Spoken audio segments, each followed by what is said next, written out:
ఈ సమయంలో ఈ ఉపవాస ప్రార్థన కూడిక రోజున దేవుని సన్నిధిలో ఆయన యొక్క ప్రసన్నతను బట్టి మనకున్నటువంటి ప్రతి సమస్యను గురించి దేవుని సన్నిధిలో ప్రార్థించి మేలులు పొందుకోవాలని ఆశతో, ఆసక్తితో, విశ్వాసముతో చేరి వచ్చిన మీ అందరికీ యేసుక్రీస్తు నామములో వందనాలు తెలియజేస్తుంటున్నాను. అందరికి వందనాలమ్మా. మంచిది. పోయిన శుక్రవారం ఏం వాక్యం విన్నాం గుర్తుందమ్మా? వారి తండ్రి పేరేంటి? యాకే కుమారుడైన ఆగూరు చేసినటువంటి ప్రార్థన. ఎన్ని విన్నపాలు? 2 విన్నపాలు. చెప్తారా ఒకసారి? వ్యర్థమైనవి నా నుంచి దూరం చేయి, ఇంకా అబద్ధములను నాకు దూరంగా పెట్టు. రెండవది, తగినంతగా నాకు దయచేయమని ప్రార్థించినటువంటి. మంచిది, చాలా చక్కగా జ్ఞాపకం ఉంచుకున్నారు. అందుని బట్టి నేను ఎంతగానో సంతోషిస్తూ ఉంటున్నాను. ఈ శుక్రవారం కూడా ఒక వ్యక్తి జీవితంలో చేసినటువంటి ప్రార్థనల గురించి శ్రద్ధగా వినే ప్రయత్నం చేద్దాం. భక్తుడైనటువంటి అబ్రహాం గారు మనందరికీ సుపరిచితులు. అబ్రహాం గారి జీవితంలో కొన్ని సందర్భాలలో ఆయన చేసినటువంటి ప్రార్థనల గురించి ఈరోజు మనం ధ్యానం చేసే ప్రయత్నం చేద్దాం. అయితే ఒక 3 ప్రార్థనలు, 3 సందర్భాలలో ఆయన చేసిన ప్రార్థనలను గురించి మనం ఈరోజు ఆలోచన చేసే ప్రయత్నం చేద్దాం. అయితే ప్రార్థన అయితే చేశాడు, కానీ దేనికోసం చేశాడో తెలీదు. ఆయన ప్రార్థన చేశాడు. 3 సందర్భాలలో చేసినటువంటి ప్రార్థన ఆయన యెహోవాకు ప్రార్థన చేసెను అని ఉంది, కానీ దేనికోసం చేశాడో తెలీదు. మరి తెలియనప్పుడు మనకెట్లా తెలుస్తుంది సార్ అంటారా? అది ఇప్పుడు మీ ద్వారానే చెప్పిస్తాను. ఏమ్మా చెప్తారా? ఆ సందర్భం ఏంటో చెప్తాను. ఆయన ప్రార్థన చేశాడో లేదో మీరే చదువుతారు. మరి దేనికోసం చేశాడో లేదు, కానీ మీరు ఊహించి చెప్పాలా ఆ సందర్భంలో చేసిన ప్రార్థన దేనికోసం చేసి ఉండవచ్చు అని ఈరోజు మనమే గెస్ చేద్దాం. అబ్రహాం చేసిన ప్రార్థన ఏంటో మనమే గెస్ చేసే ప్రయత్నం చేద్దాం. మొదటిగా రండి, ఆదికాండము 12వ అధ్యాయము 8వ వచనాన్ని ఒకసారి మనం చదువుదాం. అక్కడ నుండి అతడు బయలుదేరి బేతేలుకు తూర్పుననున్న కొండకు చేరి పడమటనున్న బేతేలునకును తూర్పుననున్న హాయికిని మధ్యను గుడారము వేసి అక్కడ యెహోవాకు బలిపీఠము కట్టి యెహోవా నామమున ప్రార్థన చేసెను. ఏమని ప్రార్థన చేశాడు? ఎవరి నామములు అని అడగట్లేదు, ఏమని ప్రార్థన చేశాడు అంటున్నా. మీరు పైన కింద ఎక్కడైనా చదవండి, ఏంటి కోసం చేశాడో ఉండదు. నేను చెప్పే కదా స్టార్టింగ్లోనే, ఆయన ప్రార్థన అయితే చేశాడు, కానీ దేనికోసం చేశాడో తెలీదు. ఇప్పుడు ఎవరైనా అడిగితే కంపల్సరీ దేనికోసం చేస్తామో అడుగుతాం కదమ్మా. అడగకుండా ప్రార్థన ముగిస్తామా? మనం ఒక ఉద్యోగం కోసం అయితే కంపల్సరీ మన ప్రార్థన అయిపోయేలోపు ఆ పదం వస్తుంది. వివాహం కొరకైతే ఆ ప్రార్థన అయిపోయేలోపు ఒకసారైనా మనం తలుస్తాం. పిల్లల కోసమైతే, గర్భఫలం కోసమైతే, పొలం కోసమైనా, స్థలం కోసమైనా, భర్త కోసమైనా, పిల్లల కోసమైనా ప్రార్థన చేస్తున్నప్పుడు ఒక్కసారైనా పదాన్ని వాడకుండా ముగిస్తామా? మనం చేయకపోయినా దేవునికి తెలుసు కదా సార్ అంటారా? మనం చేయకపోయినా దేవునికి తెలుసు, కానీ మనం దేనికోసం చేస్తున్నామో మనం అడుగుతాం స్పష్టంగా. కానీ అబ్రహాం గారు దేనికోసం ప్రార్థన చేశాడో తెలీదు. ప్రార్థన చేసినట్టు ఉంది అంతే. ఆయన ఎక్కడ ప్రార్థన చేశాడో మనం ఆలోచన చేస్తే దేనికోసం చేశాడో అర్థమవుతుంది. ఇప్పుడు ఒక 35 సంవత్సరాలు, దగ్గర 38 సంవత్సరాలు కష్టపడి చదివి ఉద్యోగం కోసం ఎదురు చూసి డిఎస్సి బాగా ప్రిపేర్ అయ్యి రాసి వచ్చిన తర్వాత కన్నీటితో ప్రార్థన చేశారు అనుకోండి. దేనికోసం అనుకుంటాం? ఉద్యోగం కోసమేనా అమ్మ? దానికోసమేనా? ఎలా అనుకుంటాం? అట్లా ఎలా తెలుస్తుందో మనకు ఉద్యోగం కోసమే అని? అక్కడ ఉన్న సందర్భం మనకు తెలుసు. అంటే ఆమె ఎన్ని సంవత్సరాలు చదివిందో, ఎంత కష్టపడిందో, ఆ కొద్ది రోజుల ముందు ఏం రాసి వచ్చిందో, అంటే ఈ పరిస్థితులన్నీ తెలిస్తే ఆమె దేనికోసం ప్రార్థన చేసిందో చెప్పొచ్చు. ఇప్పుడు అబ్రహాం గారు కూడా ఏం చేశాడో, ఎక్కడున్నాడో, ఏ ప్రాంతంలో ఉన్నాడో తెలిస్తే దేనికోసం ప్రార్థన చేశాడో చెప్పొచ్చు. కాబట్టి ఈరోజు ఆయన చేసే 3 ప్రార్థనల్లో ప్రార్థన విన్నపం ఉండదు, ప్రార్థన మాత్రమే ఉంటుంది. కానీ ఆ విన్నపం ఏంటో, ఆ ప్రార్థన అంశం ఏంటో మనమే చెప్దాం ఈరోజు. ఓకేనా? సరే, ఏదేమైనా 12వ అధ్యాయం 1వ వచనంలో మనం చూస్తాం, దేవుడైన యెహోవా తనకు ప్రత్యక్షమైనప్పుడు మాట్లాడుతూ అంటాడు, నీవు లేచి నీ దేశము నుండి, నీ బంధువుల యొద్ద నుండి, నీ తండ్రి ఇంటి నుండి బయలుదేరి నేను నీకు చూపించు దేశమునకు వెళ్ళుము. చాలు. ఇక్కడ దేవుడు మాట్లాడుతూ చెప్పిన మాట ఏంటంటే, నువ్వు ఇంటిలో నుండి బయలుదేరు. ఎక్కడికి ప్రభువా అని అడగట్లేదు. ఏమో అడిగాడా? ఎక్కడికని కూడా అడగట్లేదు. అందుకే విశ్వాసులకు తండ్రి అని అబ్రహాం గాని అంత ఈజీగా మనం అనట్లేదు. పరిశుద్ధాత్మ దేవుడు రాయించి పెట్టలేదు అంత ఈజీగా. నీవు నీ ఇంటి నుండి, నీ తండ్రి దగ్గర నుండి, నీ అన్నదమ్ముల దగ్గర నుంచి లేచి నువ్వు బయలుదేరు, నేను చూపించే దేశానికి నువ్వు రా, నేను అక్కడ నేను ఆశీర్వదిస్తానని చెప్తే ఉన్న పాటన తాను, తన భార్య, తన అన్నదమ్ములు అందరూ బయలుదేరారు. బయలుదేరి వెళ్తూ వెళ్తూ వెళ్తూ ఉన్నాడు. ఎక్కడికి వెళ్ళాలో తెలీదు. వెలుగోడు కన్నామనుకోండి, అక్కడికి వెళ్ళి ఆగుతాం. కర్నూలు అన్నారనుకోండి, అక్కడికి వెళ్ళి ఆగుతాం. హైదరాబాద్ అన్నా అక్కడికి వెళ్ళి ఆగుతాం. ఓకే, వెళ్తూ ఉంటే నేను చెప్తానంటే ఎక్కడికి వెళ్ళి ఆగాల? ఎక్కడికి వెళ్ళి ఆగాల? ఎక్కడికి వెళ్ళాలో తెలీదు, ఎటువైపు వెళ్ళాలో తెలీదు, ఎక్కడికి దేవుడు పిలుచుకెళ్తున్నాడో తెలీదు. నువ్వు నడు అన్నాడు అంతే. ఆయనతో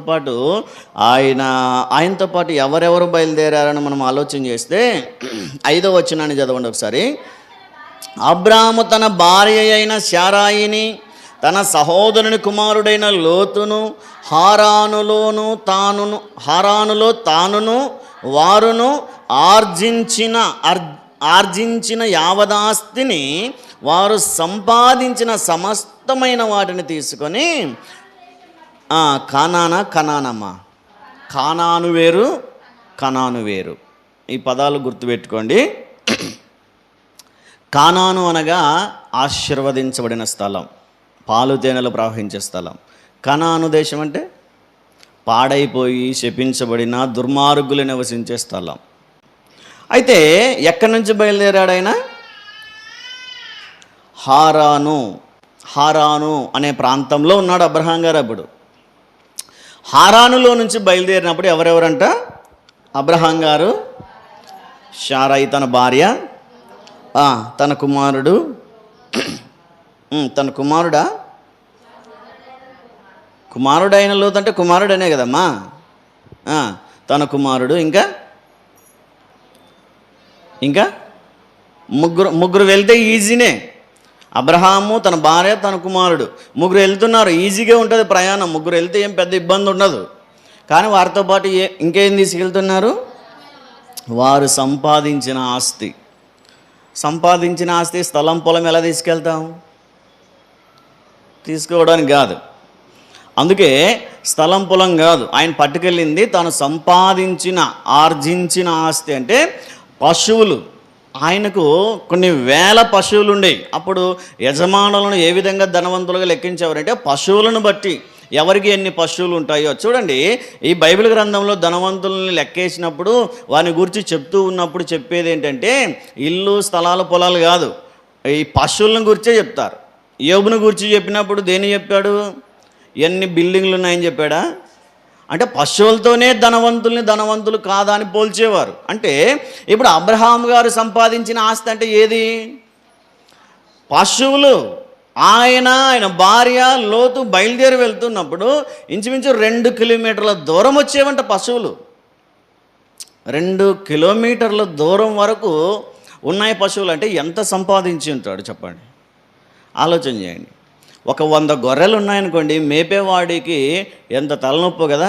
ఒక్కొక్క గొర్రె ఒక వైపు తిరుగుతుంటుంది, ఇటువైపు మళ్ళిస్తే ఇటు తిరుగుతుంటాయి, రోడ్డుకు అడ్డంగా పరిగెడుతుంటాయి, బైకులు, కార్లు వచ్చేటప్పుడు లారీలకు అడ్డంగా వెళ్తుంటాయి. వాటన్నిటిని కంట్రోల్ చేస్తూ ఈ చివరి నుంచి ఆ చివరి దాకా వెళ్ళేలోపు వారి ప్రాణం పోయినట్టు అనిపిస్తుంది. ఒక 100 గొర్రెలు ఉంటేనే, ఒక 200, ఒక 500 గొర్రెలు ఉంటేనే, ఒక 1000-1500 గొర్రెలు ఉంటేనే, అలా ఉంటే 2 కిలోమీటర్ల బారు పశువులు ఉంటే, పశువులు అంటే గొర్రెలు అంటే చిన్న చిన్న పిల్లలు అనుకోవచ్చు. కానీ ఆయన దగ్గర ఉన్నవన్నీ ఎద్దులు, ఆవులు, పాడి ఆవులు.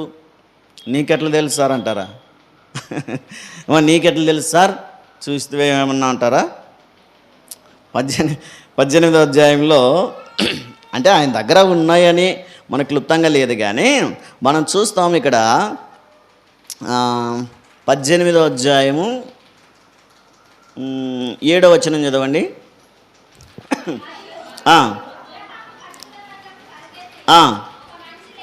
లేత దూడని తీసుకొచ్చాడంట. ఏం తీసుకొచ్చాడు? ఒక మంచి గొర్రె పిల్లని తీసుకొచ్చి, అంటే గొర్రెలు ఉన్నాయి అనుకుందాం, లేత దూడని తీసుకొచ్చాడంటే ఏముంటాయి? పశువులైనా, ఎద్దులు, ఆవులు, దూడలైనా, బర్రెలు, వాటితో పాటు గొర్రెలు, గాడిదలు కూడా ఉండవచ్చు, ఒంటెలు కూడా ఉండవచ్చు. కానీ నేను ఊహించి నాకు అర్థమైనట్టుగా చెప్తుంది ఏంటంటే, పశువులు అంటే ఆయనతో పాటు ఎద్దులు, ఆవులు, దూడలు ఇంచుమించు 2 కిలోమీటర్ల దూరం నుంచి వచ్చేవంట. ఇక్కడ నుంచి దగ్గర వెల్పునూరు దగ్గరికి ఇన్ని పశువులను వేసుకొని ఎక్కడికి వెళ్ళాలో తెలీదు. పొలిని పలానా చోటుకి వెళ్తున్నామంటే సరేలే, ఇంకొక 4 కిలోమీటర్లు 5 కిలోమీటర్లు కదా, ఎట్లో సర్దుకొని వెళ్ళిపోదాంలే అనుకోవచ్చు, కానీ ఎక్కడికి వెళ్తున్నాడో తెలీదు. గమనించండి, హారాను నుంచి బయలుదేరి ఎక్కడికి వెళ్ళాడంట ఆయన? కనాను అనే ప్రాంతానికి వచ్చాడు. హారాను నుంచి కనాను ప్రాంతం మ్యాప్లో చూడండి, ఎప్పుడైనా ఇంటికి వెళ్ళాక చూసుకోండి. ఇంచుమించు 1100 మైళ్ళు. ఎంతంట? 1100 మైళ్ళు అంటే ఇంచుమించు 1600 కిలోమీటర్లు. ఎంత ప్రయాణం చేశాడమ్మా అబ్రహాం గారు? 1600 కిలోమీటర్లు పశువులను తోలుకుంటూ వెళ్ళిపోయాడు. ఇప్పుడైతే ఇక్కడ ఫ్లైట్ ఎక్కామంటే 1600 కిలోమీటర్లు ఒక 2 గంటల్లో దిగిపోతాం. ఢిల్లీకి వెళ్తే ఒక 2 గంటలు, 1 గంటన్నర జర్నీలో వెళ్ళిపోతాం. ఆ రోజుల్లో అబ్రహాం గారు తన భార్య లోతు ఇన్ని వేల పశువుల్ని తీసుకొని 1600 కిలోమీటర్లు ప్రయాణం చేశాడంటే ఆ పరిస్థితి ఎలా ఉంటుందో ఒకసారి ఆలోచన చేయండి. ఎక్కడికి వెళ్తున్నాడో తెలియదు. ఒక 100 కిలోమీటర్లు అయిపోయిన తర్వాత దేవుడు ఏం మాట్లాడట్లేదు అంటే ఇంకా వెళ్ళని. 200 కిలోమీటర్లు వెళ్ళినా మాట్లాడట్లేదు, ఇంకా వెళ్ళమని. 500, 1000 వెళ్తూనే ఉన్నాడు. హారాను నుంచి పై దాకా వెళ్ళిపోయాడు. పై నుంచి మరలా కింది దాకా వచ్చాడు. మ్యాప్లో చూడండి, మీకు అర్థమవుతుంది. అక్కడ నుంచి మరలా కిందికి వస్తే అక్కడ షెకెము అనే పట్టణం కనిపిస్తుంది. షెకెము, అప్పటికి ఆ పట్టణం లేదు, కానీ మోషే రాసినప్పటికీ ఆ పట్టణం ఉంది. ఆయన ప్రయాణం చేసినప్పుడు ఆ దేశాలు ఏవీ లేవు, కొన్ని ఉన్నాయి. కానీ ఈ షెకెము పట్టణం అప్పటికి బహుశా ఉండకపోవచ్చు. ఎందుకంటే యాకోబు తరములో ఏర్పడింది షెకెము పట్టణం. యాకోబు కుమార్తెను పెళ్లి చేసుకోవడానికి ఇష్టపడిన రాజు తండ్రి పేరు షెకెము. సరే, బహుశా మీకు ఇవన్నీ అర్థం కాకపోవచ్చు, కానీ ఆయన ప్రయాణం చూడండి. 1600 కిలోమీటర్లు, కొన్ని వేల పశువులను వేసుకొని ప్రయాణం చేస్తూ ఉన్నాడు. వెళ్తూ ఉన్నాడు. దేవుడు ఎక్కడా ఆగమనట్లేదు. ఒకసారి కనాను అనే ప్రాంతం వచ్చేసరికి దేవుడు మాట్లాడుతూ అంటారు. చూడండి ఒకసారి 7వ వచనం చదువుదాం. యెహోవా అబ్రామునకు ప్రత్యక్షమై నీ సంతానమునకు ఈ దేశమిచ్చేదనని చెప్పగా అతడు తనకు ప్రత్యక్షమైన యెహోవాకు ఒక బలిపీఠము కట్టెను. చాలు. ఎన్ని వేల కిలోమీటర్ల ప్రయాణం తర్వాత దేవుడు ప్రత్యక్షమై అక్కడ చెప్పాడంట. అక్కడ దాకా దేవుడు కనిపించడం లేదు, వినిపించడం లేదు, తనతో మాట్లాడాడో లేదో బహుశా మనకు బైబిల్ గ్రంథంలో లేదు. కానీ వెళ్తూ ఉన్నాడు. చాలా దూరం ప్రయాణం చేసిన తర్వాత కనాను అనే ప్రాంతానికి వచ్చిన తర్వాత దేవుడు ప్రత్యక్షమై, ఇదిగో ఎన్నో దేశాలు దాటుకుంటూ వచ్చావు, ఎన్నో ప్రాంతాలు, ఎన్నో అడవులు, ఎడారులు దాటుకుంటూ వచ్చావు. అయితే ఇదిగో నువ్వు చూస్తున్న ఈ సువిశాల భూమిని నేను నీకు ఇవ్వబోతున్నాను అని దేవుడు చెప్పినప్పుడు అక్కడ ఏం చేశాడంటే అబ్రహాం గారు ఒక బలిపీఠం కట్టాడు. ఎక్కడ? బేతేలుకు హాయికి మధ్యలో ఒక బలిపీఠం కట్టి యెహోవా నామమున ప్రార్థన చేశాను. ఇప్పుడు చెప్పండి, ఈ సందర్భం అంతా విన్నారు కదా, దేనికోసం ఆయన ప్రార్థన చేసి ఉండవచ్చు? చెప్పండి అమ్మా.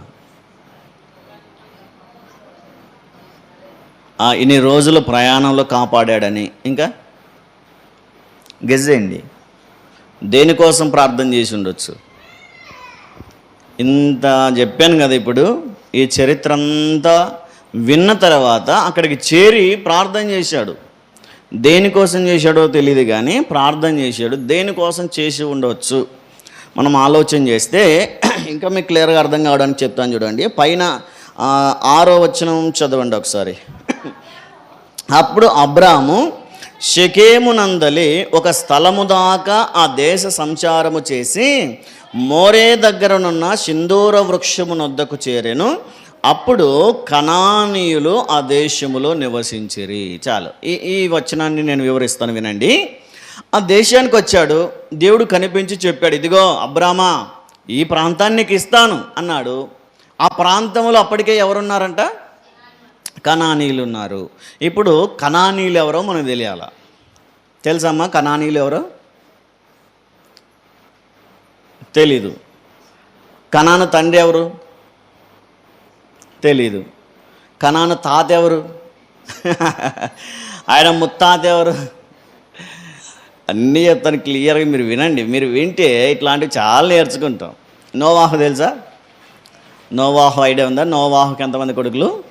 3 కొడుకులు, షేము, హాము, యాపేతు. హాము గుర్తుపెట్టుకోండి, 2వ కొడుకు. హాము అంటే వాడి పేరులోనే ఉందన్నట్టుగా హాని చేసేవాడు వాడు. హాము చెడ్డవాడని, అంత మంచి ప్రవర్తన కలిగి ఉన్నవాడని దేవుని వాక్యం చెప్పట్లేదు. ఆయన చాలా దుర్మార్గుడని కొన్ని సందర్భాలలో మనం అర్థం చేసుకుంటాం అతని ప్రవర్తనను బట్టి. అట్లాంటి దుర్మార్గమైన సంతానంలో నుంచి వచ్చిన వాడే కనాను. హాము యొక్క చూడండి మీకు అర్థమవడానికి 9వ అధ్యాయంలోనికి రండి ఒకసారి. ఆదికాండము 9వ అధ్యాయము 6వ వచనం చదవండి. 10వ అధ్యాయం, క్షమించండి, 10వ అధ్యాయము 6వ వచనం చదవండి. హాము కుమారులు కూషు, మిస్రాయిము, పూతు, కనాను. ఇక్కడ 4 కుమారులు. 4రేనా? హాముకి ఎంతమంది కుమారులు? కూషు 1, మిస్రాయిము 2, పూతు 3, కనాను 4 కుమారులు. ఇప్పుడు కనాను తండ్రి ఎవరు? హాము తండ్రి నోవాహు. ఇక్కడ దాకా అర్థమైంది కదా. ఈ కనాను సహోదరుడైన మిస్రాయిములో నుండి ఫిలిస్తీయులు వచ్చారు. ఫిలిస్తీయుల తండ్రి ఎవరంటే మనం ఎక్కడ చదువుతామంటే 14వ వచనం చదవడం. అక్కడ పత్రూషీయులను, కస్లూహీయులను, కఫ్తోరీయులను కనెను. ఫిలిస్తీయులు కస్లూహీయులలో నుండి వచ్చిన వారు. ఫిలిస్తీయులు ఎవరిలో నుంచి వచ్చారంట? కస్లు ఎవరిలో నుంచి వచ్చాడంటే 13వ వచనంలో మిస్రాయిము ఎవరి కుమారుడు? హాము కుమారుడు. హాము ఎవరి కుమారుడు? నోవాహు కుమారుడు. ఇప్పుడు నోవాహుకు 4వ తరం ఫిలిస్తీయులు. నీకు అర్థమైందా? 2వ తరం, మొదటి తరం నోవాహు, 2వ తరం హాము, 3వ తరం కనాను, 4వ తరం ఫిలిస్తీయులు. ఫిలిస్తీయులు మంచి వాళ్ళేనా? దేవుని బిడ్డలేనా? ఇప్పుడు ఫిలిస్తీయుల అన్నదమ్ములు కనానీయులు, వారి తరములో ఉన్నటువంటి వారు. మరి ఫిలిస్తీయులు ఎంత దుర్మార్గులో మనకు తెలుసు. ఎంత దుష్టిలో, ఎంత బలత్కారులో, ఎంత దేవుని భయము లేని వారో మనకు తెలుసు. ఇప్పుడు వారి సహోదరులు, వారి దాయాదులు కనానీయులు ఎట్లాంటి వారు ఉంటారు? అదే ప్రవర్తనైనా. అందుకే అబ్రహాం గారు అక్కడికి వచ్చేసరికి ఇప్పుడు చదవండి 12వ అధ్యాయం 6వ వచనంలో, అప్పుడు అబ్రాము షెకెమునందలి ఒక స్థలము దాకా ఆ దేశ సంచారము చేసి మోరే దగ్గరనున్న సింధూర వృక్షమునొద్దకు చేరను. అప్పటికే అక్కడ ఎవరున్నారు? కనానీయులు ఉన్నారు. కనానీయులను చూడగానే అబ్రాం గారికి అర్థమైపోయింది. అబ్రాం గారికి ఒక విషయం ఏమర్థమైందంటే, ఈ కనానీయులు చాలా దుర్మార్గులు, వీళ్ళ దగ్గర మనం నివసించలేం. ఈ దుర్మార్గుల మధ్యలో మనం బ్రతికి బట్టగట్టలేం. ఈ దుర్మార్గులు, నీచులు, నికృష్టుల మధ్యలో, ఈ లోకస్తుల మధ్యలో, ఈ అన్యుల మధ్యలో మనం ఎలా బ్రతకగలం? దేవుడు చూస్తే ఇక్కడే ఈ స్థలాన్నే నేను నీకు ఇచ్చానంటాడు. ఇక్కడ చూసావా, దుష్టులు, దుర్మార్గులు ఉన్నారు, బలత్కారులు ఉన్నారు, వీరి మధ్యలో నేను ఎలా బ్రతకగలను? వారితో కలిసి ఉన్నానంటే, వారితో కలిసి కాపురం చేశానంటే వారి లక్షణాలన్నీ నాకు వచ్చేస్తాయేమో, వారి యొక్క దుర్మార్గత నాలోనికి వచ్చేస్తుందేమో, వారి యొక్క పాపపు అలవాట్లు, వారి యొక్క పాపపు ఆలోచనలు నాలోనికి వచ్చేస్తాయేమో, నేను కూడా దేవునికి దూరం అయిపోతానేమో అని చెప్పి అక్కడ బహుశా కనానీయుల లక్షణాలలో నుండి నన్ను కాపాడు ప్రభువా అని ప్రార్థన చేసి ఉండవచ్చు. చేశాడని కాదు, చేసి ఉండవచ్చు. ఆ దుర్మార్గుల మధ్యలో నివసించమంటున్నాడు దేవుడు. అక్కడి నుంచి వెళ్ళిపోమని చెప్పట్లేదు, ఇంకా కొనసాగమని చెప్పట్లేదు. ఇదిగో 7వ వచనాన్ని మనం చూస్తే, 7వ వచనమా, యెహోవా అబ్రాహామునకు ప్రత్యక్షమై నీ సంతానమునకు ఈ దేశం ఇచ్చేదను, ఈ స్థలాన్ని నేను ఎక్కిస్తానంటున్నాడు. మరి ఆ స్థలంలో అప్పటికి ఎవరున్నారు? కనానీయులు ఉన్నారు. కాబట్టి ఆ దుర్మార్గుల మధ్యలో నివసించడము అంత ఆషామాషి కాదు. కాబట్టి ఆ లోకస్తుల మధ్యలో, దేవుని భయమెరుగని దుర్మార్గుల మధ్యలో నివసించడం అన్నది అది అంత అసాధ్యమే, అంత కష్టమైందో. అందుకే అబ్రహాం గారు బహుశా అక్కడ ప్రార్థన చేశారు. ఒక బలిపీఠాన్ని కట్టి, బేతేలుకు కొంచెం దగ్గరగా హాయికి మధ్యలో ఒక చిన్న బలిపీఠం కట్టి అక్కడ యెహోవా నామమున ప్రార్థన చేశాను అని ఉంది. ఏం ప్రార్థన చేశాడో తెలియదు, కానీ మనం ఆలోచన చేయగలిగితే బహుశా దుర్మార్గుల మధ్యలో నా నీతిని నేను ఎలా కాపాడుకోవాలో ప్రభువా నన్ను కాపాడు, ఆ దుర్మార్గుల మధ్యలో పాపం అంటకుండా ఎలా బ్రతకాలో నన్ను బ్రతికించు అని బహుశా ప్రార్థన చేసి ఉండవచ్చు. ఈరోజు మనం కూడా ఈ అబ్రహాము జీవితంలో నుంచి, ఈ మొదటి ప్రార్థనలో నుంచి మనం ఏం నేర్చుకోగలమంటే, ఈ లోకములో ఉన్నటువంటి ఈ లోకాశలలో, ఈ లోకంలో ఉన్నటువంటి పాపపు మధ్యలో, ఈ దుర్మార్గుల దుష్టుల మధ్యలో నివసించేటువంటి మనం కూడా పాపం మాలిన్యం నాకు అంటకుండా నేను ఎలా బ్రతకాలో నాకు నేర్పించు ప్రభు అని మనం ప్రార్థన చేయడం నేర్చుకోవాలి. కాబట్టి ఇప్పుడు మొదటిగా అబ్రహాము గారు చేసినట్టుగా మనం కూడా లోక మాలిన్యం అంటకుండా ఎలా బ్రతకాలో ప్రభువా నాకు నేర్పించు, లేదా ఈ లోకపు పాపము నన్ను అంటకుండా నన్ను కాపాడు ప్రభువా అని బహుశా ప్రార్థన చేసి ఉండవచ్చు. ఆ రోజు అబ్రహాము సంతానం చుట్టూ, అబ్రహాము భార్య లోతు వారి యావదాస్తి చుట్టూ, వారి దాసురాండ్ర చుట్టూ ఉన్నట్టుగానే కనానీయులు ఎలాగైతే ఉన్నారో ఈరోజు మన చుట్టూ కూడా పాపము బహుగా విస్తరించిపోయిందని చెప్పి దేవుని వాక్యం తెలియజేస్తుంది. ఈరోజు అబ్రహాం గారు ఉన్నట్టు అదే పరిస్థితుల్లో మనం ఉన్నాం. అయితే ఈరోజు మనం కూడా ఏమని ప్రార్థన చేయాలంటే, ఈ లోకములో నా చుట్టూ ఉన్నటువంటి పాపములో నుంచి నన్ను రక్షించు ప్రభువా అని ప్రార్థన చేయాలి. అపోస్తలుడైన యోహాను గారు ఒక విషయాన్ని తెలియజేస్తారు చూడండి. యోహాను రాసిన మొదటి పత్రిక 2వ అధ్యాయము 16-17 వచనాలను ఒకసారి చదువుదాం. 15, 16, 17 చదవండి అమ్మా. ఈ లోకమునైనను లోకములో ఉన్న వాటినైనను ప్రేమింపకుడి, ఎవడైనను లోకమును ప్రేమించిన ఎడల తండ్రి ప్రేమ వానిలో నుండదు. లోకములో ఉన్నదంతయు, ఇక్కడ వినండి, మన చుట్టూ ఉన్నదంతయు ఏంటంట? శరీరాశ, నేత్రాశ, జీవపు డంబము. లోకములో ఉన్నదంతా ఇదే. ఇప్పుడు మన చుట్టూ ఉన్నదంతా శరీరాశ, దానిలో నుంచి మనం రక్షించమని ప్రార్థన చేయాలి. మన చుట్టూ ఉన్నదంతా నేత్రాశ, దానిలో నుంచి రక్షించమని ప్రార్థన చేయాలి. మన చుట్టూ ఉన్నదంతా జీవపు డంబమే, దానిలో నుంచి రక్షించు ప్రభు అని ప్రార్థన చేయాలి. అబ్రహాం గారు ప్రార్థన చేసినట్టుగా ఈ నా చుట్టూ విస్తరించినటువంటి ఆ కనానీయుల మధ్యలో ప్రభువా పాపం అంటకుండా నన్ను బ్రతికించుని ఎలాగైతే అబ్రహాం గారు ప్రార్థన చేశారో ఈరోజు మనం కూడా ఆ విధమైన ప్రార్థన చేయాలి. అందుకే మొదటిగా అబ్రహాము గారి ప్రార్థన ద్వారా మనం ఏం నేర్చుకోగలుగుతామంటే, మన చుట్టూ ఉన్న పాపములో నుండి మనల్ని మనం ఎలా రక్షించుకోవాలో అలా రక్షించు ప్రభు అని చెప్పి ప్రార్థన చేయడం మనం నేర్చుకోవాలి. లోకములో ఉన్నదంతా శరీరాశ, నేత్రాశ, జీవబుడంబం అయితే దానిలో నుంచి మనం ఎలా తప్పించుకోగలుగుతాం? ఒక పంది బురదలోకి వెళ్ళింది అనుకోండి, బురద అంటకుండా బయటకు వచ్చేస్తుందా? రాదా? మరి మనం కూడా పాపపు లోకంలో ఉన్నాం. పాపం అంటకుండా ఎలా ఉంటాం? ఏం ఆలోచన చేయండి. మీకు తామర పువ్వు తెలుసు కదా, లోటస్ ఫ్లవర్, తామర పువ్వు బురద నీటిలో పెరుగుతుందంట. కానీ తన చుట్టూ బురద, పాకర, పాచి, దుర్వాసన ఉంటుందంట. కానీ ఆ పువ్వును ఆ నీటిలో నుంచి, ఆ బురదలో నుంచి ఒకసారి తీసి చూస్తే ఒక్క చోట కనీసం నీటి బొట్టు కూడా నిలబడదంట దాని మీద. అర్థమైందా? ఈ తామర పువ్వు నీటిలోనే ఉంటుంది, నీటి తేమ కనిపించదు. బురదలోనే ఉంటుంది, కానీ బురద ఎక్కడా అంటించుకోదు. ఈరోజు అదే ప్రార్థన, అదే జీవితం మనం కలిగి ఉండాలి.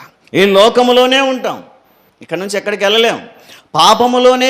పాపము మన చుట్టూ విలయతాండవం ఆడుచుండొచ్చు. లోకాశలు, శరీరాశలు, నేత్రాశలు, జీవపు డంబము, రోగము, హేళన, అపహాస్యము, దూషణ మన చుట్టూ ఉండవచ్చు. కానీ వాటన్నింటిలో నుండి అబ్రహాం గారు చేసినట్టుగానే నా చుట్టూ ఉన్న వాటన్నింటి నుండి నన్ను రక్షించు ప్రభు అని ప్రార్థన చేయాలి. కాబట్టి మొదటిగా మనం ఊహించి చెప్పగలిగితే అబ్రహాం గారు దేనికోసం ప్రార్థన చేసి ఉండొచ్చు? తన చుట్టూ ఉన్న ఆ బలత్కారుల చేతుల్లో నుండి, ఆ దుర్మార్గుల చేతుల్లో నుండి నన్ను రక్షించు ప్రభువా అని బహుశా ప్రార్థన చేసి ఉండొచ్చు. రెండవది మనం చూడగలుగుతాం. చూడండి, ఆదికాండము 20వ అధ్యాయము 17వ వచనాన్ని చదువుదాం ఒకసారి. అబ్రహాము దేవుణ్ణి ప్రార్థింపగా దేవుడు అబీమెలెకును అతని భార్యను అతని దాసీలను బాగు చేసెను, వారు పిల్లలను కనిరి. చాలు. ఇక్కడ కూడా అబ్రహాం గారు ప్రార్థన చేసినట్టుగా ఉంది, కానీ దేనికోసం చేశాడో ఇక్కడ లేదు. కానీ ఆ ప్రార్థన తర్వాత ఏం జరిగిందో ఉంది. ఆ ప్రార్థన దేనికోసం చేశాడో లేదు. కాబట్టి ఇక్కడ కూడా ఇప్పుడు మనం ఏం చేయాలా? గెస్ చేయాలా? ఇక్కడ మనం ఏం చేయాలా? ఆలోచన చేయాలా, ఊహించాలా. చెప్పండి, ఇక్కడ దేనికోసం చేసి ఉండవచ్చు బహుశా అబ్రహాం గారు ప్రార్థన?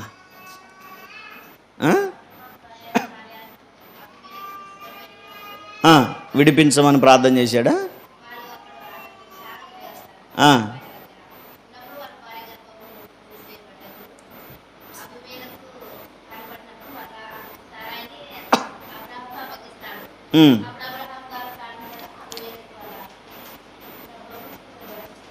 దేనికోసం? ఆ చరిత్ర అంతా అదే. 20వ అధ్యాయం చరిత్ర అదే. మరియమ్మ చెప్పిందే. అక్కడున్న చరిత్ర అంతా అదే. ఇప్పుడు నేనైనా అదే చెప్తాను.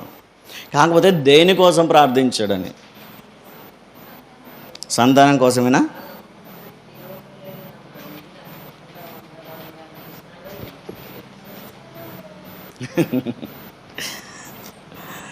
సరే, ఇప్పుడు మనం గెస్ చేసే లోపు దాని చరిత్ర చెప్పేస్తాను క్లుప్తంగా. ఇంతకుముందు నేను చెప్పాను కాబట్టి క్లుప్తంగా చెప్పేస్తాను, పై మాటలు చెప్పేస్తాను. ఇక్కడ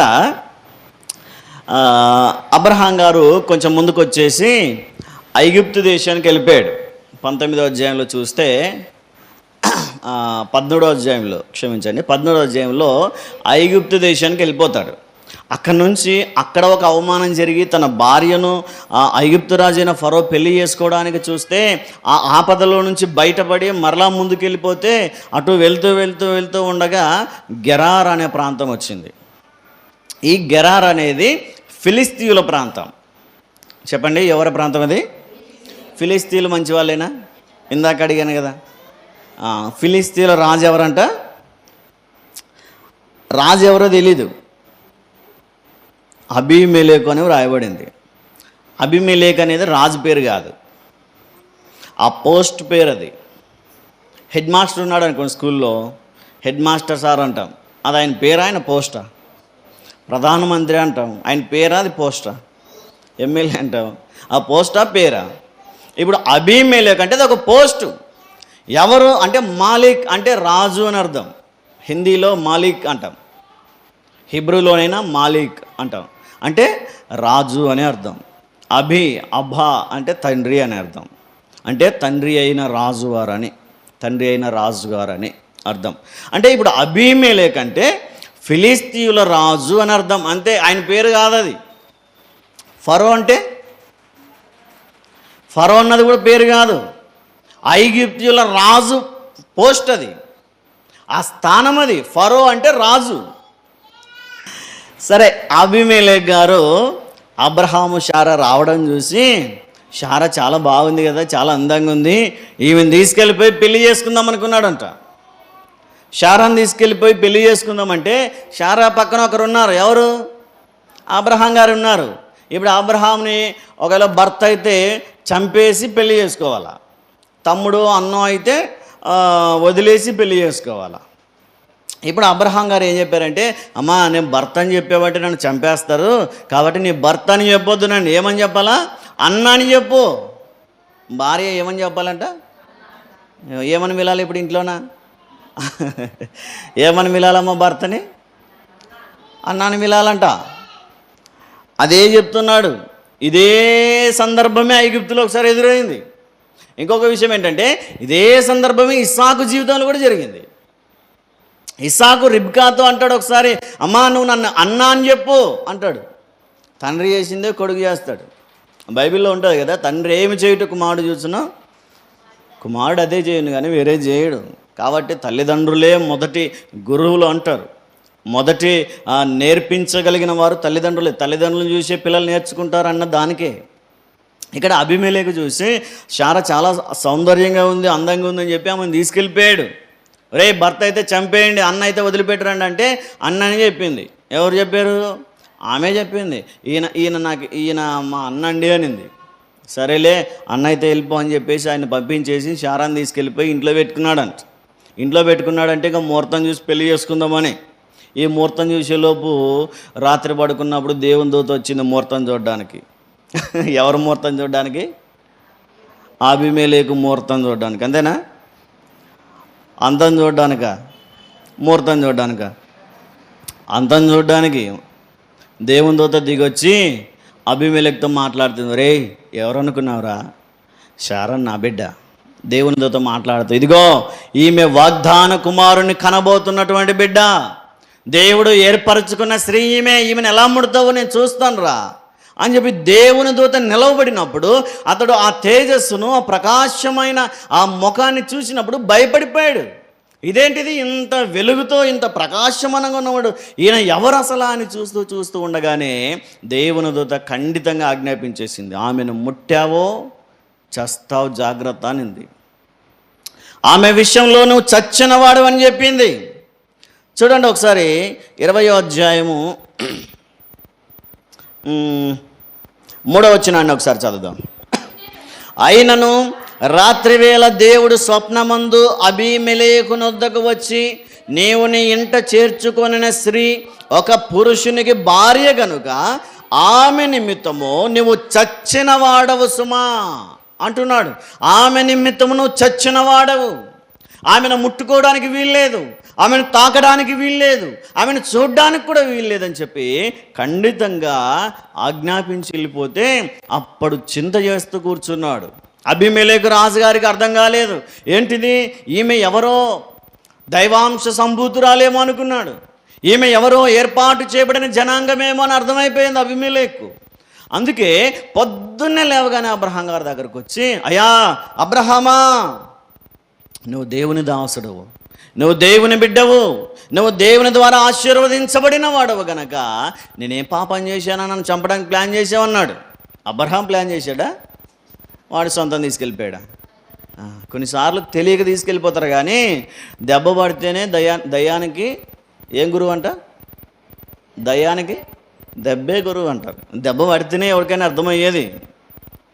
కొన్నిసార్లు మనకు కూడా కొన్నిసార్లు ఈజీగా ఉంటుంది లైఫ్, ఏం అర్థం కాదు. ఒకసారి హాస్పిటల్లో చేరో 20,000 బిల్లు అయితే దేవుడు అప్పుడు గుర్తొస్తాడు కదమ్మా. ఒక 20,000 బిల్లు అయితే కళ్ళ నిండా నీళ్ళు వస్తాయి. 20,000 చర్చికి వెళ్ళినా మిగిలినాయి అని అప్పుడు గుర్తొస్తుంది. అందుకే దేవుడు అంత ఈజీగా ఎవరికి గుర్తురాడు. అబీమెలెకు రాజు కూడా చెప్పినప్పుడు చెల్లెలో భార్యను వదిలిపెట్టి వారి వారి వారి వారి జీవితాన్ని వారు ముందుకు వెళ్ళేవారు, కానీ వారిని ఆపి ఆమెను తీసుకెళ్ళిపోయి చెప్పాడు. అబ్రహాం గారు చెప్పారా? అంటాడు. అబ్రహాం గారి దగ్గరికి వచ్చి ఆయన అంటాడు, అబ్రహామా చూడండి ఒకసారి ఆయన ఏం మాట్లాడతాడో చూడండి. 9వ వచనం చదవండి. అబీమెలెకు అబ్రహామును పిలిపించి, నీవు మాకు చేసిన పని ఏమిటి? నీవు నా మీదికిని నా రాజ్యం మీదికిని మహాపాతకము తెప్పించినట్లు నేను నీ ఎడల చేసిన పాపమేమిటి? చేయరాని కార్యములు నాకు చేసితివి. అబ్రహాం చేశాడా చేయరాని కార్యాలు? తీసుకెళ్ళిపోయాడా? హృదయంలో గర్వించి దేవుని భయం లేక ఒక దైవ సేవకుడి భార్యను తీసుకెళ్ళిపోతే దేవుడు ఊరుకుంటాడా? దైవ సేవకులనే కాదు, దేవుని బిడ్డల కుటుంబాల్లో ఏది జరిగినా దేవుడు ఊరుకోడు. అందుకనే రాత్రి స్వప్నంలో వార్నింగ్ ఇచ్చేసాడు, రే ముట్టావంటే చేస్తావన్నాడు. ముట్టుకోకుండా కూర్చున్నాడు. రాత్రంతా కూర్చొని జాగారం చేసి పొద్దున్నే అబ్రహాం గారి దగ్గరికి వచ్చి అంటాడు, అయ్యా ఏం చేసావు నువ్వు, నా మీదకి ఎందుకు ఇంత ఘోరమైన శిక్ష తీసుకురావాలనుకున్నావు అంటే, అబ్రహాం గారు తీసుకురాలేదు, నీ చేతుల్లో నువ్వు చేసుకున్నావు అని అబ్రహాం గారు అనుకున్నారు. ఎందుకు చేసావు అని మీద పడి అడుగుతూ ఉంటే ఆ 11వ వచనంలో ఆయన ఒక మాట అంటారు చూడండి, అబ్రహాము ఈ స్థలమందు దేవుని భయము ఏమాత్రమును లేదు. ఆ స్థలంలో దేవుని భయం లేదు. అబీమెలెకు రాజుకు ఇంకా ఆ స్థలములోనే భయం లేకపోతే, ఆ ప్రజలకే భయం లేకపోతే రాజుకుంటుందా భయం? భయము లేక, దేవుని భయము లేక, దేవుడు చూస్తున్నాడనే భయము లేక, భక్తి లేక చేస్తున్న కార్యాలలో దేవుడు కలగజేసుకొని అబ్రహాముకు సహాయకంగా నిలబడ్డాడు. అందుకే దేవుడు గద్దించి రాత్రి చెప్పాడు, ఆమెను ముట్టామంటే చేస్తావు, జాగ్రత్త.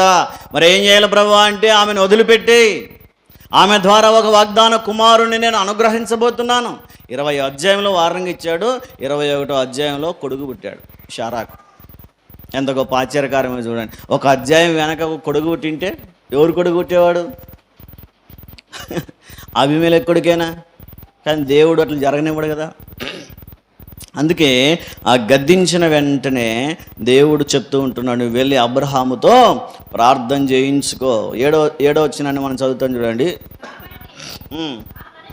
ఆ మనుష్యుని భార్యను తిరిగి అతనికి అప్పగించుము, అతడు ప్రవక్త, అతడు నీ కొరకు ప్రార్థన చేయును, నీవు బ్రతుకుదువు. చాలా ఇక్కడ చూడండి, ఆయన ఒక ప్రవక్త. అబ్రహాం గారి దగ్గరికి వెళ్ళు. ఆయన ఎవరు అనుకున్నావో? ఒక సాధారణ మానవుడు అనుకున్నావేమో. నీ రాజ్యంలో ఉన్నటువంటి సాధారణమైన మానవుల్లో ఒక కామన్ మ్యాన్ అనుకున్నావేమో. దేవుని అభిషేకం ఉన్నవాడు, దేవుని ఆత్మ నడిపింపు కలిగిన వాడు, దేవుడు ఏరుకున్నవాడు, దేవుడు కోరుకున్నవాడు, దేవుడు ఏర్పాటు చేసుకున్నవాడు. ఈ భూమి మీద ఎవరైనా నా బిడ్డలని చెప్పుకోవడానికి దేవుడు చెప్పుకోవాలి అంటే ఎవరి సంతానాన్ని చెప్పుకుంటాడు? అంత ఇష్టపడి ఏర్పాటు చేసుకున్న జనాంగానికి మూల పురుషుడైన అబ్రాహామును అబీమెలెకు రాజు ఏదో చేద్దామనుకుంటే దేవుడు అడ్డగించి వారి గర్భాలన్నీ మూసేశాడంట. అందుకే నీ ఇంట్లో ఎందుకు గర్భాలు మూయబడ్డావు అనుకున్నావు? మీకు ఎందుకు పిల్లలు కలగట్లేదు అనుకుంటున్నావు? ఒక దైవజనుని భార్యను నువ్వు తీసుకున్నావు కనుక మీ గర్భాలు మూయబడ్డాయి. మరి ఇప్పుడు గర్భాలు తెరవబడాలంటే నువ్వేం చేయాలా? తీసుకెళ్ళిపోయి శారాను మరలా అప్పగించి ప్రార్థన చేయించుకున్నాడు. పొద్దున్నే ఆయన దగ్గరకు వచ్చి, అయ్యా నన్ను క్షమించిన, తప్పైంది, క్షమించి, ఇదిగో నీ భార్య, తీసుకెళ్ళిపోయినందుకు పరిహారంగా ఇదిగో 1000 రూపాయలు ఇస్తున్నానని చెప్పి అప్పట్లోనే 1000 రూపాయలు కానుకిచ్చి ఆయన ద్వారా ప్రార్థన చేయించుకున్నాడు. అందుకే అబ్రహాం గారికి ధైర్యం వచ్చి అప్పుడు ప్రార్థన చేస్తాడు చూడండి. 16వ వచనంలో 17వ వచనం, శారాతో, ఇదిగో నీ అన్నకు నేను 1000 రూపాయలు ఇచ్చి ఉన్నాను, ఇది నీ యొద్దనున్న వారందరి దృష్టికి ప్రాయశ్చిత్తముగా నుండుటకై ఇది నీ పక్షముగా ఇచ్చి ఉన్నాను. ఈ విషయమంతటిలో నీకు న్యాయము తీరిపోయినదనెను. అబ్రహాము దేవుణ్ణి ప్రార్థింపగా దేవుడు అబీమెలెకును అతని భార్యను అతని దాసీలను బాగు చేసెను.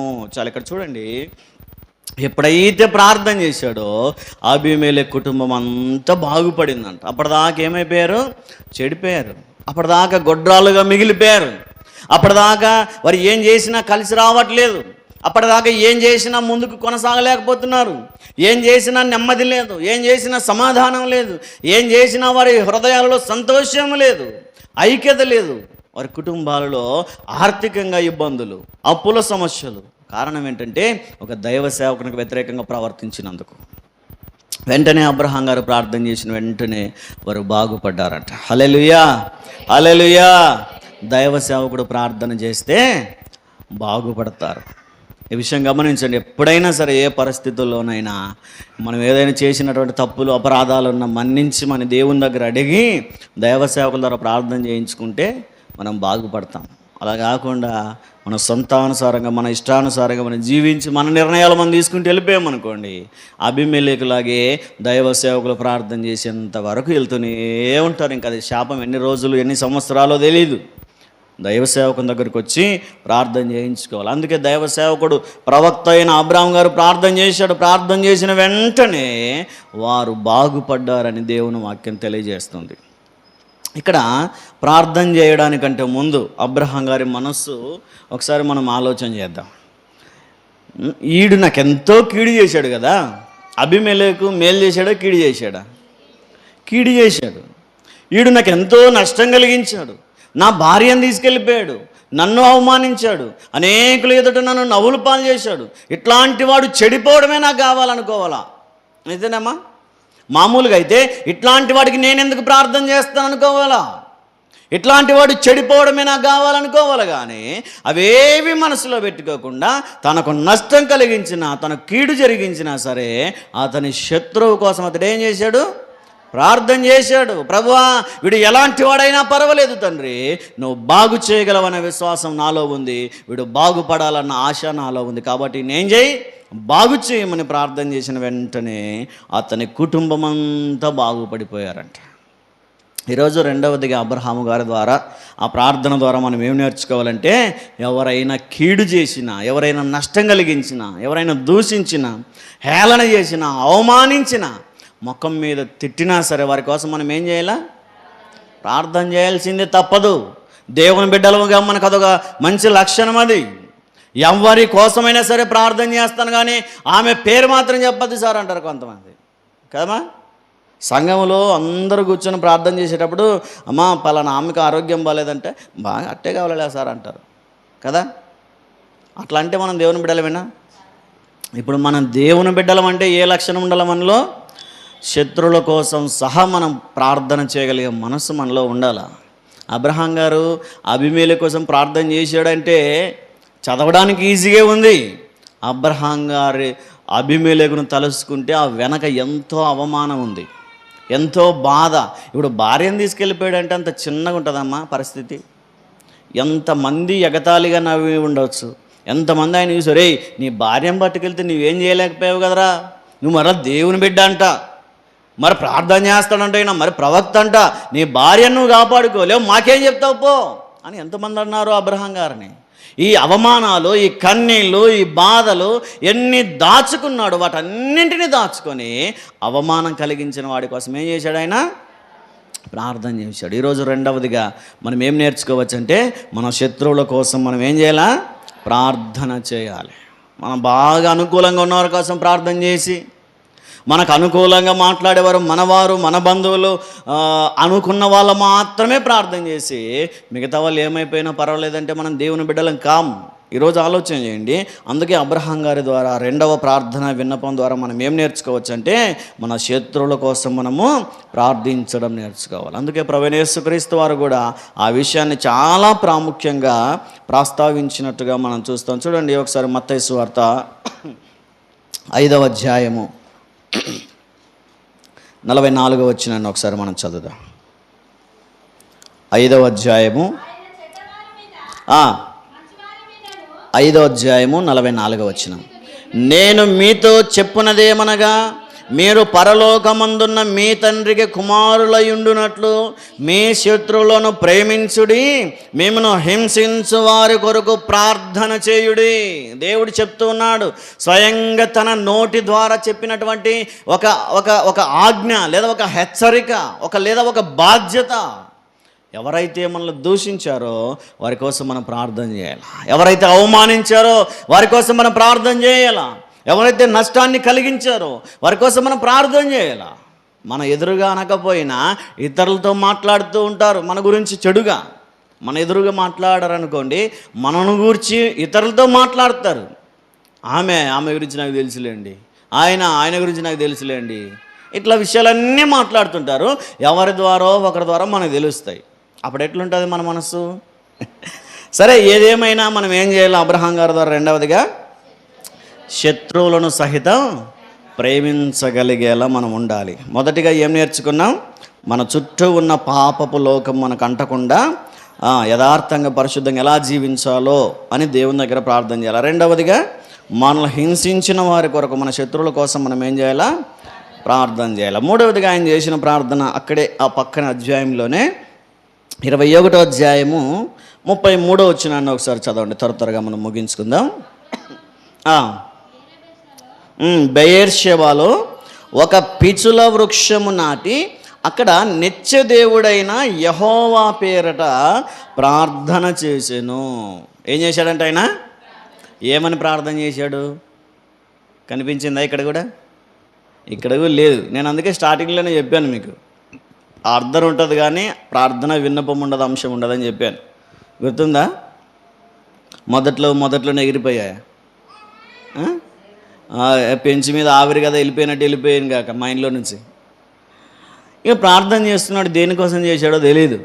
మరి ఎలా తెలుస్తుందంటే ఆ పైన కింద ఉన్న సందర్భాలు మనకి తెలియాల. అబీమెలెకు రాజు గురించి విన్నాం కదా.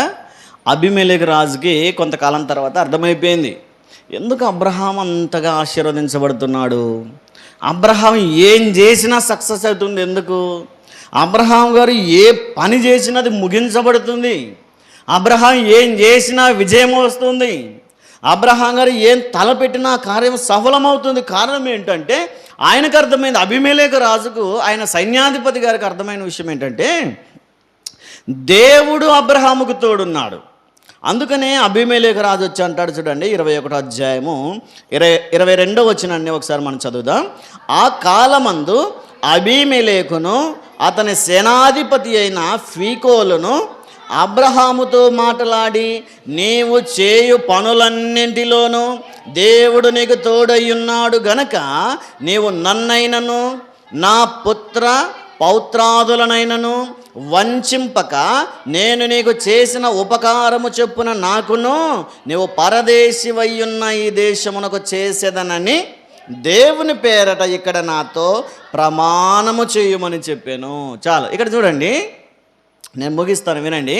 ఇక్కడ అబీమెలెకు రాజు అతని సేనాధిపతి వచ్చి మాట్లాడుతూ, ఫీకోలు గారు వచ్చి మాట్లాడుతూ అబ్రహాంతో అంటుంది ఏంటంటే, అయ్యా అబ్రహామా, నీకు దేవుడు తోడై ఉన్నాడని మాకు అర్థమైంది, నువ్వు ఏం చేసినా ఎందుకు సక్సెస్ అవుతున్నావు, ఎందుకు విజయం వస్తుందంటే మాకు అర్థమైంది ఏంటంటే నీకు దేవుడు తోడై ఉన్నాడు. కాబట్టి నువ్వేం చేయాలంటే రేపొద్దున నీ బలం ఎక్కువైపోయి, నీ బలగం ఎక్కువైపోయి మా మీదకి తిరగబడి యుద్ధానికి వస్తావేమో. కాబట్టి ఈరోజు మాకేం చేయాలా, ప్రామిస్ చేయి, ప్రమాణం చేయి.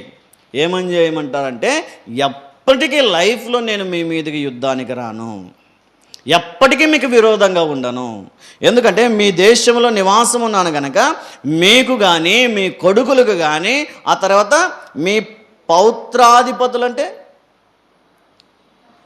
పౌరసత్వం కలిగిన వారు, ఆ దేశంలో ఉన్న వాళ్ళకు కానీ, ఆ ఇంటిలో ఉన్న కొడుకులకు కానీ, అబీమెలెకు కానీ, అతని సైన్యానికి కానీ ఏ అపకారము చేయనని ప్రమాణము చేయము అంటున్నాడు.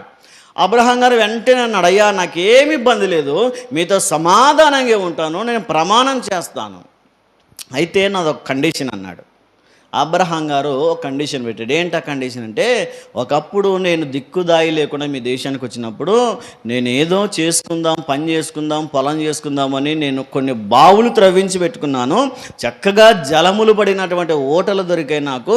ఆ బావులన్నీ మీ వాళ్ళు ఏం చేశారు, అప్పుడు దోచుకున్నారు కనుక నా బావులు నాకు మరలా ఇప్పిస్తే నేను మీతో ప్రమాణం చేస్తాను అన్నాడు. అవునా, నీ బావులు మా వాళ్ళు తీసుకున్నారా, ఈ విషయం నాకు తెలియదే అని చెప్పి మాట్లాడుతూ ఆయన అంటాడు చూడండి 25వ వచనంలో, అబీమెలెకు దాసులు బలత్కారముగా తీసుకొనిన నీళ్ల బావి విషయమై అబ్రహాము అబీమెలెకును ఆపేక్షించగా, అబీమెలెకు ఈ పని ఎవరు చేసిరో నేను ఎరుగను, నీవు నాతో చెప్పలేదు, నేను నేడే కానీ ఈ సంగతిని వినలేదు. ఇక్కడ అంటున్నాడు, ఎవరు చేశారో నాకు తెలీదు, నీవు ఎప్పుడు నాకు చెప్పలేదు, నా బావులు ఇట్లా దౌర్జన్యం చేశారని నీవు నాకు చెప్పలేదు, నాకు ఆ మాట వినబడలేదు, కాబట్టి నాకు తెలియదు. కానీ ఈరోజు నాకు తెలిసింది కాబట్టి ఈరోజే న్యాయం తీరుస్తానని చెప్పి ఎవరైతే దౌర్జన్యంగా తీసుకున్నారో బావులన్నింటినీ వారిని పిలిపించి స్వారీ చెప్పించి, తప్పైందయ్యా మమ్మల్ని క్షమించని వారితో పశ్చాత్తాపడిచి వారితో క్షమాపణ చెప్పించి ఆ బావులన్నింటిని మరలా అబ్రహాం గారికి ఇచ్చేశారు. ఆ తరువాత వారితో సమాధానపడి అక్కడ సమాధానపడిన స్థలములో ఒక చెట్టు నాటాడంట. ఏంటా చెట్టు? పిచ్చుల వృక్షము. ఇంగ్లీష్లో ఉంటుంది హోలీ ట్రీ అని ఉంది. హోలీ ట్రీ అంటే పరిశుద్ధమైన చెట్టు అని. పిచ్చుల వృక్షం అంటే రంగు పూల చెట్టు. ఈ రోజ్ కలర్లో పూలు కాస్తాయి చిన్న చిన్నగా. ఈ పిచ్చుల వృక్షము పరిశుద్ధమైన చెట్టు అని ఉంది బైబిల్, ఇంగ్లీష్ బైబిల్లో. తెలుగులో పిచ్చుల వృక్షం అని ఉంది. కానీ మనం చూడగలిగితే అక్కడ ఒక చెట్టును గుర్తుగా నాటి ఆ చెట్టుకున్న ఆ చోటు ఏ చోటు అంటే బెయేర్షెబా, ఆ చోటుకి, ఆ ప్రాంతానికి ఆ పేరు పెట్టి బేర్షెబా అన్నాడు. దాని అర్థం ఏంటంటే సాక్షార్థమైన బావి. అక్కడ వారు సమాధాన పడ్డారు గనక వెంటనే అక్కడ ఒక చెట్టు నాటి ఇంటికి వెళ్ళి ఏం చేశాడు ఆయన? 33వ వచనంలో, అబ్రహాము బేర్షెబాలో ఒక పిచుల వృక్షము నాటి అక్కడ నిత్యదేవుడైన యెహోవా పేరట ప్రార్థన చేసెను. ఏం దేనికోసం చేసింటాడు ఇప్పుడు చెప్పండి? సమాధానం కలిగించినందుకు కృతజ్ఞతగా, ప్రభువా నా శత్రువులు, నా విరోధులందరినీ నాతో సమాధానపరిచినందుకు నీకు వందనాలు ప్రభువా అని ప్రార్థన చేసి ఉండవచ్చు. కాబట్టి ఈరోజు మనం కూడా ఏ విషయంలో అయితే సమాధానం లేదో, ఏ విషయాల్లో అయితే మనం తలకిందులైపోతున్నామో, ఏ విషయంలో అయితేనే కలవరపడిపోతున్నామో, ఏ విషయంలో భయపడిపోతున్నామో, వాటన్నింటి విషయాల్లో సమాధానం కలిగించమని దేవుని దగ్గర ప్రార్థన చేయాలా. మత్తయి సువార్త 11:28లో మనం చదువుతాం, రండి మీ భారములు నేను తొలగిస్తానంటాడు ఆయన. ప్రయాసపడి భారము మోసుకుని సమస్త జనులారా నా యొద్దకు రండి, నేను మీ భారములను తొలగించి వేసి మీకు విశ్రాంతినిస్తానంటాడు, మీకు సమాధానం ఇస్తానంటాడు ఆయన, మీకు నెమ్మదినిస్తానంటాడు ఆయన. ఈరోజు సమాధానం కొరకు ఎవరైతే ఎదురు చూస్తున్నారో వారందరూ ప్రార్థన చేయాలి. సమాధానం దయచే ప్రభువా, నా కుటుంబంలో నెమ్మది లేదు ప్రభువా అని, నా కుటుంబంలో సంతోషం లేదు ప్రభువా అని మనం కూడా ప్రార్థన చేయాలి. అందుకని అబ్రహాం గారు చేసిన 3 ప్రార్థనలు 3 విన్నపాలుగా మనం విన్నాం. చెప్తారా? త్వరగా ముగించేద్దాం. మొదటిగా అబ్రహాం గారు చేసిన ప్రార్థన, తన చుట్టూ ఉన్న దుర్మార్గమైన లోకములో నుంచి తనను రక్షించమని ప్రార్థన చేశాడు. రెండవది, తనను బాధించిన వారి కొరకు, తన శత్రువుల కొరకు, తన అవమానించి హేళన చేసిన వారి కొరకు ఆయన ప్రార్థన చేశాడు. మనం కూడా మన శత్రువుల కోసం ప్రార్థించాలని నేర్చుకున్నాం. మూడవది, సమాధానం దొరికినందుకు, మనమైతే ఇంకా సమాధానం దొరకనందుకు ప్రార్థన చేయాలి. ఏ విషయాల్లో అయితే సమాధానం లేదో, ఏ విషయాల్లో అయితే నెమ్మది లేదో మనం కూడా ప్రార్థన చేసే ప్రయత్నం చేద్దాం. కాబట్టి దేవుని దగ్గర మాత్రమే సమాధానం దొరుకుతుంది కనుక ఏ విషయమైనా, ఏ సమస్య అయినా పరిష్కారం ఎక్కడుంది? దేవుని దగ్గర మాత్రమే పరిష్కారం ఉంది. ఏ నాయకుల దగ్గరికి వెళ్ళినా సమాధానం దొరకదు, ఏ అధికారుల దగ్గరికి వెళ్ళినా న్యాయం జరగకపోవచ్చు, కానీ మనం రాగలిగిన దేవుని దగ్గరికే వచ్చాం. ఇప్పుడు ఆయన దగ్గరే మోకరించి మనం ప్రార్థన చేస్తాం, సమాధానం కలగాలని. కాబట్టి మనం కూడా అబ్రహాములాగే మనం కూడా ప్రార్థన చేసే ప్రయత్నం చేద్దాం. కళ్ళు మూసుకునండి.